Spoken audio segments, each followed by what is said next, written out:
ఆడపిల్లల భద్రత గాల్లో దీపంలా ఉంది. భద్రత అనేది ప్రమాదకరమైన స్థాయిలో ఉంది.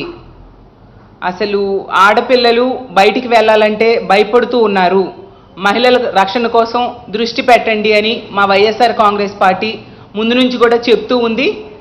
ఈరోజు సాక్షాత్తు హోమ్ మినిస్టర్ గారు నివాసం ఉంటున్న విశాఖపట్నంలో ఒక లా విద్యార్థినిపై 4 అబ్బాయిలు అత్యాచారం చేయడం జరిగింది.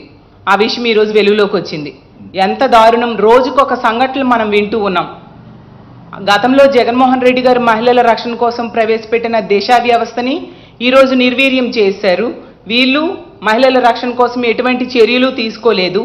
అలాగే ప్రజల రక్షణ కోసం ఏర్పాటు చేసిన పోలీస్ వ్యవస్థని రాజకీయ కక్ష సాధింపులకు వాడుతూ ఉన్న పరిస్థితి మనం చూసాం. ఎంతసేపు రెడ్ బుక్ రాజ్యాంగం ఎలా అమలు చేయాలి, పోలీసుల్ని రెడ్ బుక్ రాజ్యాంగం అమలు చేయడం కోసమే వీళ్ళు వాడుతున్నారు తప్ప మహిళల రక్షణ కోసం ఏమాత్రం దృష్టి పెట్టని పరిస్థితి.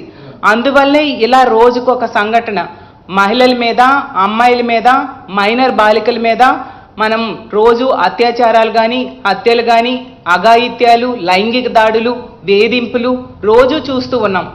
మొన్ననే హోమ్ మినిస్టర్ గారు చెప్పడం జరిగింది, రోజుకి ఈ రాష్ట్రంలో గంటకి 2 మహిళల మీద ఇలాంటి సంఘటనలు జరుగుతూ ఉన్నాయి. రోజుకి ఇంచుమించు 48-49 మంది మహిళల మీద ఇలాంటి అఘాయిత్యాలు జరుగుతున్నాయని సాక్షాత్తు ఈ కూటమి ప్రభుత్వమే ఒప్పుకోవడం జరిగింది.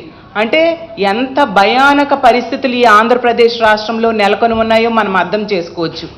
ఎంత ఘోరంగా అంటే ప్రతి సంఘటన, ఒక సంఘటన మించి ఇంకొక సంఘటన. ఎటువంటి చర్యలు ఈ ప్రభుత్వం తీసుకోవట్లేదు, మనకు అది క్లియర్గా కనిపిస్తుంది. మొన్ననే 5 రోజుల క్రితం ఇదే విశాఖపట్నం హోంమంత్రి గారు నివాసం ఉంటున్న విశాఖపట్నంలో పెదగంట్యాడలో ఒక ప్రేమోన్మాది ఒక అమ్మాయి మీద దాడి చేస్తే ఇంచుమించు 5 రోజులు అవుతున్నా కూడా ఆ ప్రేమోన్మాదిని, ఆ దాడి చేసిన వ్యక్తిని ఇంతవరకు పోలీసులు పట్టుకోలేకపోయారు. ఇది ప్రభుత్వ వైఫల్యం కాదా, ప్రభుత్వం తాలూకా అసమర్థత కాదా అని నేను అడుగుతూ ఉన్నాను. ఎన్ని సంఘటనలు జరుగుతున్నాయి. ఆ ముచ్చుమర్రి సంఘటన జరిగింది. ఆ పాపని అత్యాచారం చేసి, హత్య చేసి, మొక్కలు చేసి విసిరి పడేశారు. ఈ రోజు కూడా ఆ డెడ్ బాడీని కనిపెట్టలేని పరిస్థితిలో ఈ ప్రభుత్వం ఉంది. కానీ ఆ పని చేసిన వ్యక్తులు మాత్రం బెయిల్ తీసుకొని ఈరోజు దర్జాగా సభ్య సమాజంలో తిరుగుతూ ఉన్నారు. అలాగే హిందూపురం ఘటన, అసలు మనం గతంలో ఎప్పుడూ వినం అలాంటి సంఘటన. అత్తా కోడళ్ళు 2 మీద ఇంటికెళ్ళి అత్యాచారం చేసేశారంటే ఇక్కడ భద్రత ఎంత ప్రమాదకరమైన స్థాయిలో ఉందో మనం అర్థం చేసుకోవచ్చు. అలాగే రాంబిల్లి సంఘటనలో కూడా ఆ దర్శిని అనే అమ్మాయికి సురేష్ అనే వ్యక్తి కత్తితో పొడిచి చంపేశాడు. అసలు ఇంట్లో వాళ్ళు ముందు కంప్లైంట్ ఇచ్చినా కూడా, అతని వల్ల ప్రమాదం ఉంది అని కంప్లైంట్ ఇచ్చినా ఈ ప్రభుత్వం కానీ పోలీసులు కానీ చర్య తీసుకోలేదు. ఈవెన్ విశాఖపట్నంలో మన జరిగిన పెదగంట్యాడి ఇష్యూలో కూడా కుటుంబ సభ్యులు చెప్పారు, ఈ ప్రేమోన్మాది నీరజ్ శర్మ వలన ఆ అమ్మాయికి ప్రమాదం ఉంది అనేసి 2 సార్లు పోలీస్ స్టేషన్లో కంప్లైంట్ ఇచ్చినా పోలీసులు పట్టించుకోలేదు. కాబట్టి ఈరోజు ఈ దాడికి కారణమయ్యారు. అలాగే తెనాలి సంఘటన చూసాం. ఆ రోజు జగన్మోహన్ రెడ్డి గారు గుంటూరులో హాస్పిటల్కి వెళ్ళి ఆ మహిళ కుటుంబ సభ్యుల్ని పరామర్శ చేయడం జరిగింది. అతను ఎంత దారుణంగా అంటే ఆ సురేష్ అనే వ్యక్తి ఆ రోజు దారుణంగా, నవీన్ అనే వ్యక్తి ఆ రోజు దారుణంగా కొట్టి బ్రెయిన్ డెడ్ అయ్యి ఆమె చనిపోయేట్టుగా చేయడం జరిగింది. ఇలా తీసుకుంటే ఇన్ని సంఘటనలు. అలాగే బద్వేల్లో చూసాం, ఊరవతల తీసుకెళ్లి కిరోసిన్ పోసి కాల్చి చంపేయడం జరిగింది. అలాగే ఈరోజు ఒక సంఘటన బాపట్లలో మొన్ననే చూసాం, ఒక వృద్ధుడు బాలిక మీద అత్యాచారం చేయడం. అలాగే తీసుకుంటే గొడ్లవల్లేరు ఇంజనీరింగ్ కాలేజీలో 300 మంది ఆడపిల్లలు చాలా యాజిటేషన్ చేశారు, బాత్రూమ్స్లో హిడెన్ కెమెరాస్ ఉన్నాయని. కానీ ఏ విషయంలో కూడా ప్రభుత్వం సరైన చర్యలు తీసుకోవట్లేదు. అసలు దిశ యాప్ని ఎందుకు నిర్వీర్యం చేశారు? అలాగే మీరు కూటమిలో సభ్యులుగా ఉన్నారు, మీ ఎన్డీఏలో భాగస్వామి అయిన బీజేపీయే దేశాన్ని రూల్ చేస్తూ ఉంది. దిశ చట్టం కేంద్రం దగ్గర పెండింగ్లో ఉంది. మీరు ఎందుకు దాన్ని ఈరోజు అమలయ్యేట్టుగా చేయట్లేదు? గతంలో జగన్మోహన్ రెడ్డి గారు దిశ చట్టం కేంద్రం దగ్గర పెండింగ్లో ఉన్నా కూడా అందులో ఉన్న అంశాలన్నీ అమలు అవ్వడానికి అన్ని రకాల చర్యలు తీసుకున్నారు. పబ్లిక్ ప్రాసిక్యూటర్స్ని ఏర్పాటు చేశారు, మహిళా కోర్టులను ఏర్పాటు చేశారు, అలాగే పోక్సో కోర్టులను ఏర్పాటు చేయడం జరిగింది, మహిళా పోలీసులను ఏర్పాటు చేశారు, 0 FIR తీసుకురావడం జరిగింది.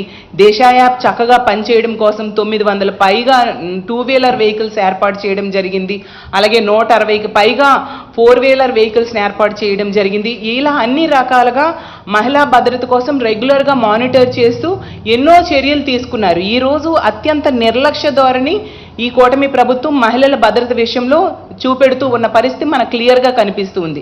ఇలా జరుగుతూ ఉంటే ఆంధ్రప్రదేశ్ రాష్ట్రంలో మహిళలు బ్రతకాల వద్దా అర్థం కాని పరిస్థితి. దయించి కూటమి ప్రభుత్వాన్ని మేము వేడుకుంటున్నాము, మహిళల భద్రత కోసం కఠిన చర్యలు తీసుకోండి. అలాగే గతంలో జగన్మోహన్ రెడ్డి గారు తీసుకొచ్చిన దిశ యాప్ని పునరుద్ధరించండి.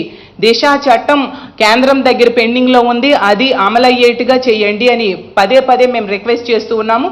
పోలీసులు కూడా మహిళల రక్షణకు ప్రజల రక్షణకి ఉపయోగించండి తప్ప మీ రెడ్ బుక్ రాజ్యాంగమో లేదా కక్ష సాధింపు రాజకీయాలకి మీరు ఉపయోగించొద్దు. ఈ రాష్ట్రంలో పోలీసుల కుటుంబ సభ్యులకు కూడా రక్షణ లేదు. ధర్మవరం సిఐ తల్లిని హత్య చేయడం జరిగింది. అంటే ఎంత ఘోరమైన పరిస్థితులు, శాంతి భద్రతలు దారుణంగా దెబ్బతిన్న ఈ కూటమి అధికారంలోకి వచ్చాక, కూటమి ప్రభుత్వం అధికారంలోకి వచ్చాక ఆంధ్రప్రదేశ్ రాష్ట్రంలో అనే విషయం క్లియర్గా అర్థమవుతూ ఉంది. అలాగే తీసుకుంటే రిషికొండ కోసం ఈ కూటమిలో ఉన్న వాళ్ళందరూ కూడా దారుణమైన అబద్ధాలు ప్రజలకు చెప్పడం జరిగింది. కానీ ఈరోజు శాసన మండలి సాక్షిగా వీళ్ళు చెప్పినవన్నీ అబద్ధాలు అని తేట తెల్లమైంది. ఎందుకంటే ఈరోజు టూరిజం మినిస్టర్ గారు కందుల దుర్గేష్ గారు స్పష్టంగా చెప్పడం జరిగింది. ఆ రిషికొండ బిల్డింగ్కి కావలసిన అన్ని అనుమతులు గతంలో ప్రభుత్వం తీసుకునే కట్టించింది. అవి ప్రభుత్వ భవనాలు.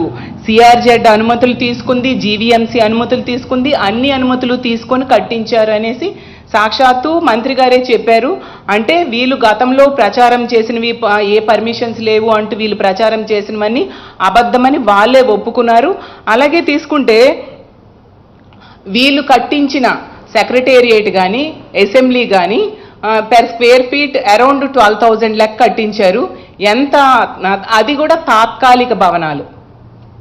కనీసం మహిళా శాసనసభ్యులకు కానీ మంత్రులకు కానీ కనీసం బాత్రూమ్స్ కూడా లేకుండా కట్టించారు.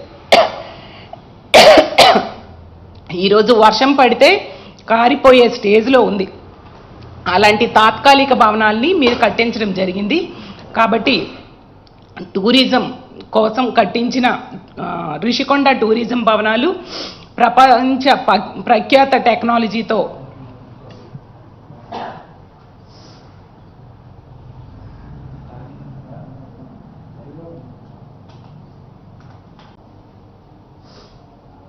రిషికొండలోని టూరిజం భవనాలు ఎంతో చక్కగా ప్రతి ఒక్కరు కూడా గర్వపడేట్టుగా మన ఆంధ్రప్రదేశ్ ఖ్యాతిని ఇనుమడించేట్టుగా ఆ రోజు జగన్మోహన్ రెడ్డి గారు కట్టారు.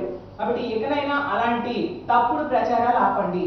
మీకు ఇంత మంచి భవనాలు కట్టించే సామర్థ్యం లేక మీరు కట్టించిన సెక్రటేరియట్ కానీ అలాగే అసెంబ్లీ కానీ అంత స్క్వేర్ ఫీట్ 12,000 రూపీస్ లెక్క కట్టించి వర్షం పడితే కారిపోయే తాత్కాలిక భవనాలు మీరు కట్టించి కనీసం మహిళా శాసనసభ్యులకు కానీ మంత్రులకు కానీ సరైన వాష్రూమ్స్ కూడా లేకుండా కట్టించిన మీరు ఎంత గొప్ప భవనాలు జగన్మోహన్ రెడ్డి గారు కట్టిస్తే వాటి మీద తప్పుడు ప్రచారం చేయడం చాలా దారుణం.